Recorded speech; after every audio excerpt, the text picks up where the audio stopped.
السلام علیکم۔ ساتویں جماعت کی اسلامیات ہے، سبق ہے حضرت محمد رسول اللہ خاتم النبیین صلی اللہ علیہ وآلہ وسلم کا انداز گفتگو۔ آج ہم اس سبق کی مکمل مشق حل کریں گے۔ درست جواب کی نشاندہی کیجیے۔ نمبر 1، حدیث مبارکہ کے مطابق اچھی بات بتانا ہے۔ جواب ہے صدقہ۔ نمبر 2، اچھی بات کہو یا جواب ہے خاموش رہو۔ نمبر 3، رسول اللہ خاتم النبیین صلی اللہ علیہ وآلہ وسلم کے کلام کی تاثیر سے بوکھلا جاتا ہے۔ جواب ہے ابو لہب۔ نمبر 4، نبی خاتم النبیین صلی اللہ علیہ وآلہ وسلم اہم بات کو دہراتے تھے۔ جواب ہے 3 مرتبہ۔ نمبر 5، حضور خاتم النبیین صلی اللہ علیہ وآلہ وسلم کی آواز مبارک تھی۔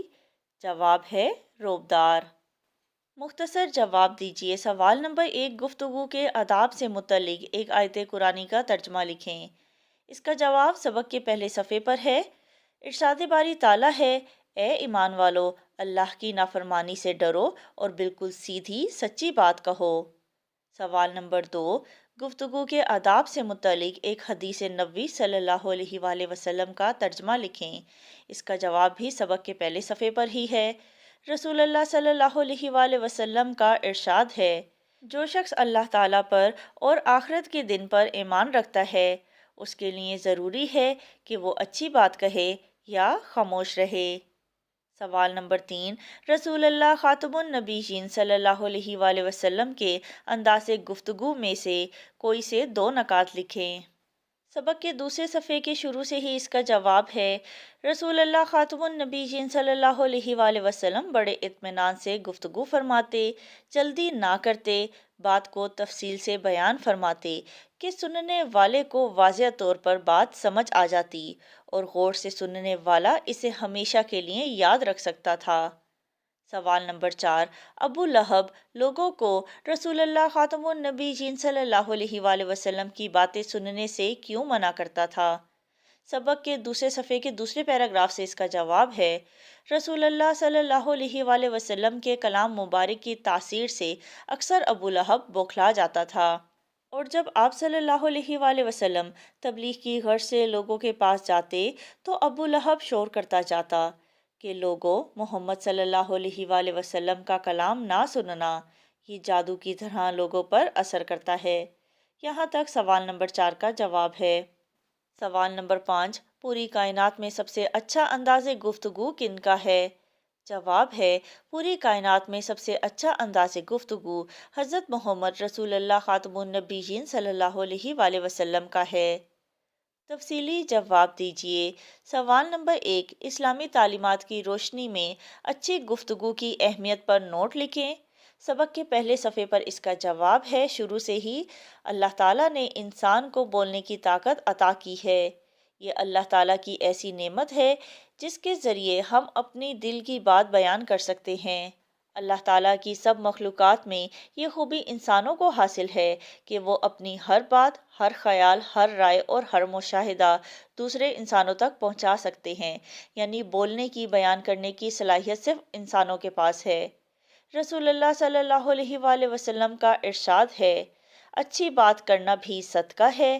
اللہ تعالیٰ نے قرآن مجید میں گفتگو کرنے کے آداب اور طریقے سکھائے ہیں۔ اللہ تعالیٰ نے قرآن مجید میں سیدھی اور صاف بات کرنے کا حکم دیا ہے۔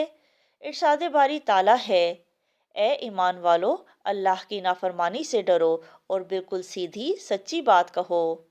رسول اللہ صلی اللہ علیہ وآلہ وسلم کا ارشاد ہے، جو شخص اللہ تعالیٰ پر اور آخرت کے دن پر ایمان رکھتا ہے، اس کے لیے ضروری ہے کہ وہ اچھی بات کہے یا خاموش رہے۔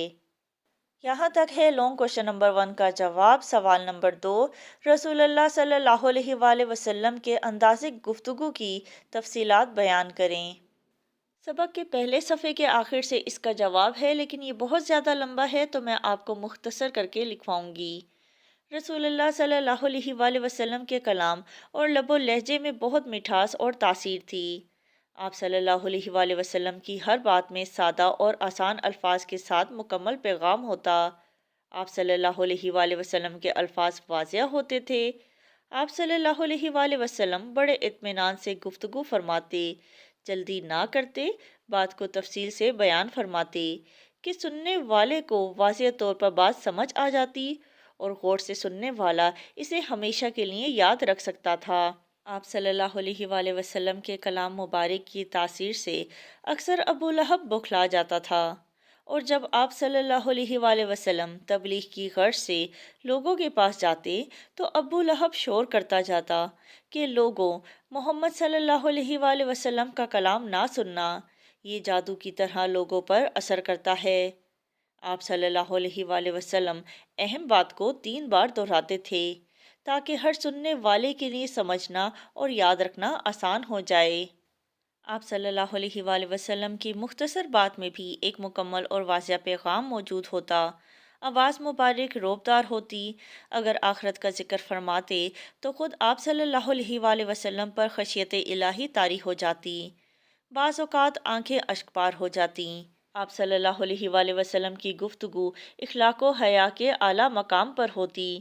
بہت اونچی آواز میں گفتگو نہ فرماتے، نہ کسی کی عیب جوئی کرتے، نہ بیجا کسی کی تعریف کرتے، وہی بات کرتے جو حق پر ہوتی۔ آپ صلی اللہ علیہ وآلہ وسلم کے انداز گفتگو کا نمایاں پہلو یہ بھی تھا کہ ہر لفظ الگ الگ ہوتا، سننے والا اسے سمجھ لیتا اور کم ہی مزید سوالات کرنے کی ضرورت پیش آتی۔ یہی وجہ تھی کہ آپ صلی اللہ علیہ وآلہ وسلم کے تربیت یافتہ صحابہ کرام رضی اللہ تعالیٰ عنہم زمانے بھر کے امام ٹھہرے۔